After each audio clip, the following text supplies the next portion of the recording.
நிறுவனங்களுக்கு வழிகாட்டு நெறிமுறைகளை வகுக்கிறதற்கு உயர்நீதிமன்றம் வழக்கு விசாரித்து வரும் நிலையில ஒரு சிறப்பு புலனாய்வு குழுவை அமைத்தது. ஏற்கனவே ஓய்வு பெற்ற நீதிபதி அருணா ஜெகதீசன் தலைமையில இந்த குழு அமைக்கப்பட்டது. அது மட்டும் இல்லாம காவல்துறை ஐஜி அஸ்ரா கான் தலைமையில ஒரு சிறப்பு புலனாய்வு குழு அமைத்து விசாரணை நடைபெற்றிருக்கு.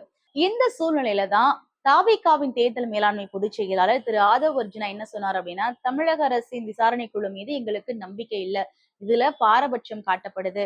உயர்நீதிமன்றத்துல விஜயின் அரசியல் வருகை குறித்தெல்லாம் பேச்சு எழுந்தது. அப்படி இருக்கும் பொழுது எங்களுக்கு சிபிஐ விசாரணை வேண்டும் என்ற வழக்கு தாவேகா தரப்பிலிருந்து கொடுக்கப்பட்டது. இந்த சூழ்நிலை தான் இந்த வழக்கை விசாரித்த உச்சநீதிமன்றமானது இந்த வழக்கை சிபிஐக்கு மாற்றியது. இதற்கு முன்னாடி இந்த பிரச்சார கூட்டத்துல உயிரிழப்புகள், சேதங்கள் ஏற்படும் பொழுது தாவேகாவின் தலைவர் விஜய் தப்பி ஓடிவிட்டார். செய்தியாளர்கள்ட்ட எந்த பேட்டியுமே அவர் கொடுக்கல.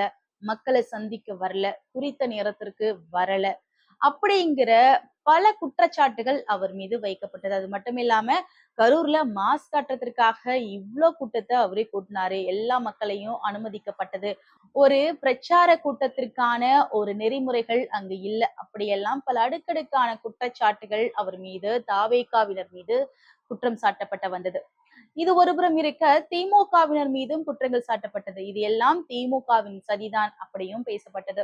பள்ளி கல்வித்துறை அமைச்சர் அன்பில் மகேஷ் பொய்யாமொழி இந்த இன்சிடென்ட் நடந்த உடனே எப்படி வர முடிஞ்சது, முன்னாள் அமைச்சர் செந்தில் பாலாஜி இப்படி வர முடிஞ்சது அப்படிங்கிற ஒரு கேள்விகளும் அங்க எழுப்பப்பட்டு வந்தது. அது மட்டும் இல்லாம பிரச்சார கூட்டத்தின் போது செருப்புகள் வீசப்பட்டது. இது எல்லாமே ஒரு பிளான் பண்ணி செய்யப்பட்டது அப்படின்னும் பேசப்பட்டு வந்தது. இப்படி இரண்டு தரப்புகள்லையும் பேசிக்கிட்டு இருக்க இந்த சூழ்நிலையில தான் இந்த உச்சநீதிமன்றத்திடம் இந்த வழக்கு வந்தது. இதை எடுத்து விசாரித்த உச்சநீதிமன்றமானது இந்த வழக்கை சிபிஐக்கு மாற்றியிருக்கு.